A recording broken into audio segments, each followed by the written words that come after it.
konsultasinya hari ini. Iya kak.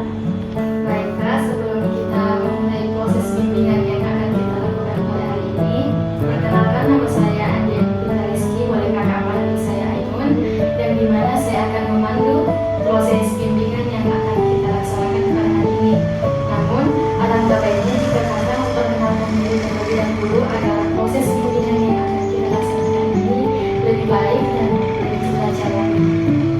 Baik, nama saya Eka Putri, saya SMP. Selanjutnya kak, mungkin kakak bisa cerita terlebih dahulu maksud dan tujuan kakak datang ke sini. Begini kak, kedatanganku di sini mau kak cerita karena akhir-akhir ini selalu kak merasa cemas seperti ini. Mungkin kakak bisa memberikan solusi atau bimbingan agar saya tidak merasakan cemas dan overthinking itu. Setelah tadi saya mendengarkan masalah kakak, memang ini masalah cukup berat dan sering kita temui di kalangan remaja, apalagi seperti kakak ini. Namun sebelumnya saya ingin bertanya, apakah aktivitas kakak ini terganggu ketika kakak ini merasakan cemas atau overthinking ini? Iya kak, kayak terganggu aktivitasku karena kadang ada aktivitas kerja tiba-tiba berhenti bekerja karena terganggu sekali pikiranku. Oh iya kak, setelah tadi aku dengar ini cerita kak, tolong agak berat karena kayak ngeganggunya aktivitas kak. Apalagi kalau kayak beraktivitas gitu tiba-tiba kita berhenti karena perasaan cemas kak, perasaan overthinking kak. Tapi kak ini bukan bertanya kalau kayak semisal muncul itu perasaan cemas kak, perasaan overthinking kak, kayak apa yang dirasakan? Begini kak, kalau misalkan datang rasa cemasku sama overthinkingku banyak sekali aku pikir, kayak belum terjadi aku pikirnya juga, apalagi kayak aku pikir juga masalah kuliahku, masa depanku mau kak jadi apa nanti, padahal belum bisa aku pikir sendiri itu kak.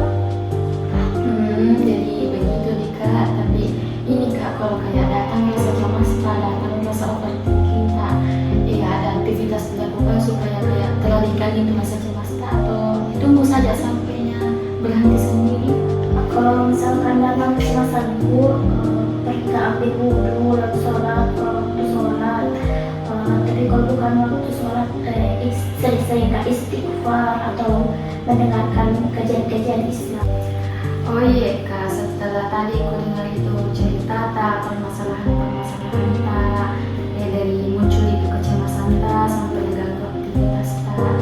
Sebenarnya kak, ada itu solusi dapat karena dialihkan ke hal-hal yang positif seperti sholat ki atau istighfar ki. Tapi kak kalau kayak semisal datang itu sudah mungkin alihkan itu kecemasan tak masih sering datang. Iya kak, masih. Jadi bagaimana kak? Jadi kak, setelah tadi aku dengar itu cerita kak, dari cemas ki, terus ada pengalihannya ke hal yang positif, tapi masih sering datang kecemasan kak.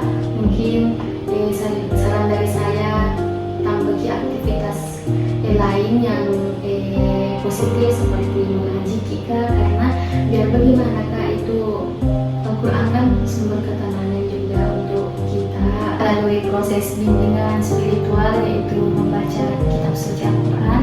Tenang kita, nanti saya bantu supaya lebih tenang dirasa, terus lebih dipahami, lebih mengerti tentang makna-maknanya ataupun arti-artinya dari ayat tersebut.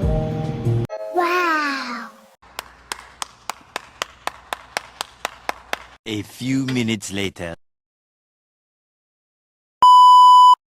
Jadi kak, di sini kita akan memulai proses bimbingan spiritual, yaitu membacakan kitab suci Al-Quran. Jadi alangkah baiknya jika kakak membaca terlebih dahulu surah Al-Fatihah agar lebih tenang dan lebih rileks lagi.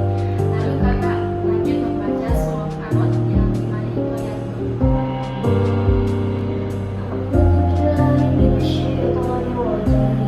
Bismillahirrahmanirrahim. Alhamdulillah